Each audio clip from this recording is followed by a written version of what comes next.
Shalom. Perkenalkan, kami dari kelompok 8. Di sini kami akan memperkenalkan diri. Perkenalkan, nama saya Jeki. Perkenalkan, nama saya Karen. Saya Caca. Saya Priscilla. Dan saya Asli.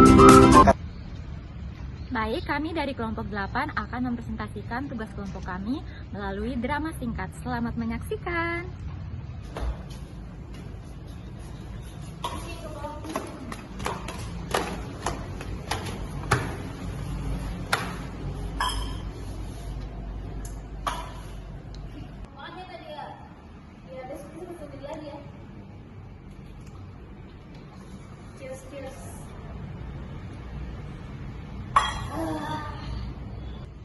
Aduh, gimana ini? Uang aku udah habis. Ya udah, aku coba telepon kalian dulu lah. Halo kalian, kamu di mana? Bisa ketemuan nggak?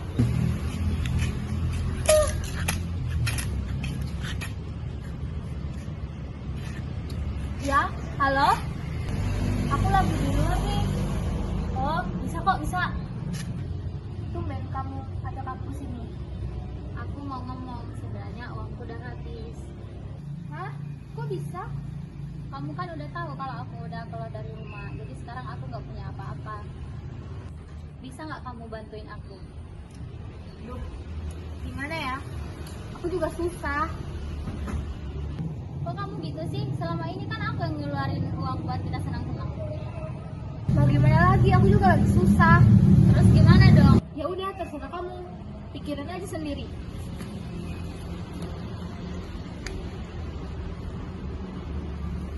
Sementara itu, di sisi lain, sang ayah sangat mencemaskan keadaan putri bungsunya. Di tengah kekhawatirannya, sang ayah mendoakan keselamatan putri bungsunya. Setelah melewati kejadian yang dialaminya, anak bungsu pun mulai sadar terhadap perbuatan dan kesalahan yang dia lakukan selama ini. Dia mulai merenungi kesalahannya dan dia menyesal atas apa yang telah terjadi. Dia menyadari bahwa temannya yang dia percaya hanya ada pada saat dia memiliki harta dan meninggalkan dia pada saat susah. Anak bungsu teringat akan ayah yang dia tinggalkan karena keserakahannya. Hingga akhirnya dia pun kembali ke rumah ayahnya dan meminta maaf. Dan ayahnya pun menerima anak bungsunya kembali. Lalu mereka hidup bahagia bersama. Baik, doa adalah bagian penting dari kehidupan orang percaya untuk menjalin persekutuan, meminta pertolongan dan menunjukkan iman serta ketergantungan kepada Tuhan. Doa Kristen dipanjatkan dalam nama Yesus Kristus dan selaras dengan kehendak Bapa. Di sini saya akan menjelaskan tentang manfaat doa bagi orang percaya.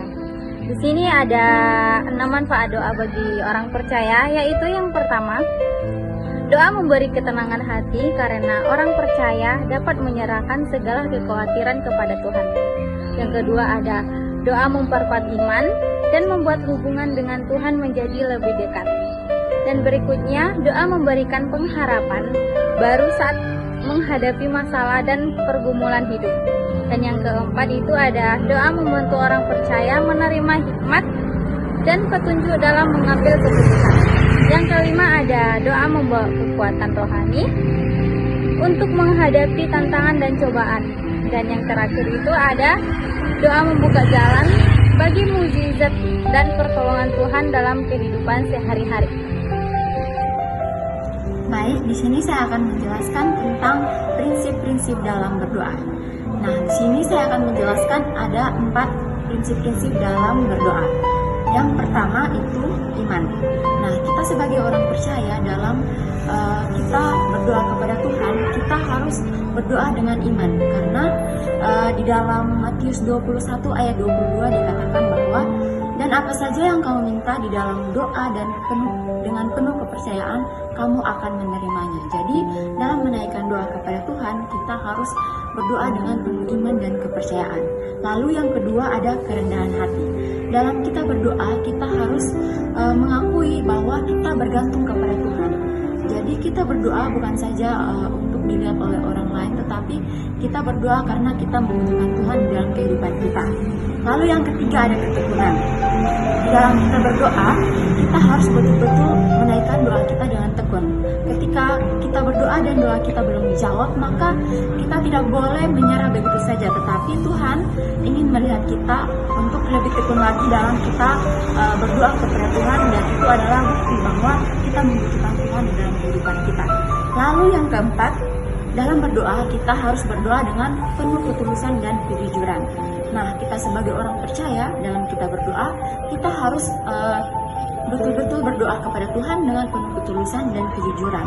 Itu membuktikan bahwa kita betul-betul membutuhkan Tuhan dalam kehidupan kita. Dan juga dalam berdoa itu kita berdoa bukan untuk dilihat orang lain, bukan untuk dikatakan hebat, tetapi karena kita membutuhkan Tuhan di dalam kehidupan kita, dan kita percaya bahwa Tuhan akan menjawab setiap doa-doa yang kita sampaikan kepadanya.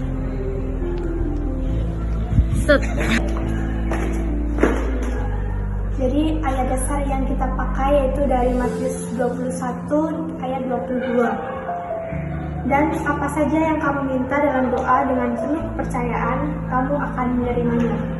Nah, maksud dari ayat ini adalah jika kita berdoa, kita meminta dengan tulus pada Tuhan, kita beriman, percaya pada Tuhan, kita mau bersabar, kita mau menyerahkan seluruh kehendaknya kepada Tuhan, pasti kita akan ditolong.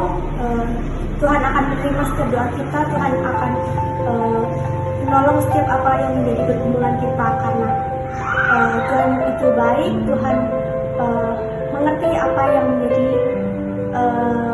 kebutuhan kita, apa yang terbaik bagi kita.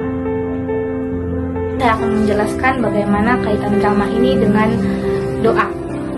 Jadi, ayat bacaan kita terdapat dalam Matius 21 ayat 22 mengajarkan tentang kuasa doa yang beriman. Ketika kita berdoa dengan iman, termasuk doa pertobatan, kita akan menerimanya. Jadi dalam drama ini, seorang anak diceritakan berdoa, memohon ampun kepada Tuhan atas semua kesalahannya, dan seorang ayah mau memaafkan dan mau menerima anaknya untuk pulang kembali bersamanya di rumah. Jadi anak ini telah menerima belas kasihan dan pengampunan dari seorang ayah. Kaitannya adalah bahwa iman dan kepercayaan yang diajarkan dalam Matius 21 ayat 22 adalah prinsip dasar yang juga terlihat dalam kisah anak yang hilang. Kepulangan anak itu didasarkan pada iman dan kepercayaan bahwa kasih ayahnya lebih besar daripada dosanya.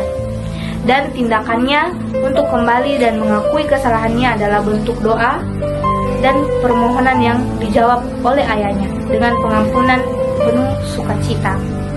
Jadi kita bisa belajar dari kisah ini bahwa sebuah doa sangat berpengaruh penting dalam suatu permohonan. Jadi kita bisa belajar dari doa, kita bisa belajar mengampuni sesama dan orang-orang di sekitar kita. Sekian dan terima kasih. Sekian tugas video dari kelompok 8. Terima kasih.